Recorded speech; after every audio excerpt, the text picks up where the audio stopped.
Time for exact notes.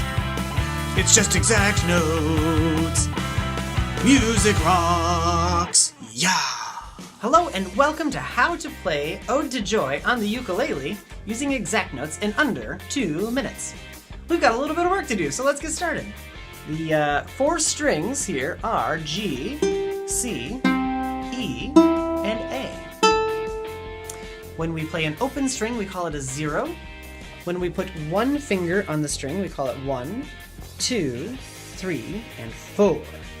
Ode to Joy is going to use the top 2 strings, and we're going to start with 0 on the first string. 0, 0, 1, 3, 3, 1, 0, and then to the second string for 3. 1, 1, 3, 0, 0, 3, 3. And we've got a little bit of extra time, so let's try line 2.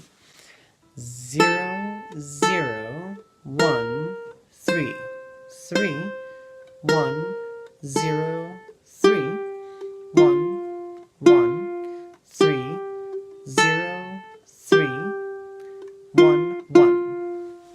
For more of the easiest way to get started playing music on your own, come check out my virtual courses at exactnotes.com.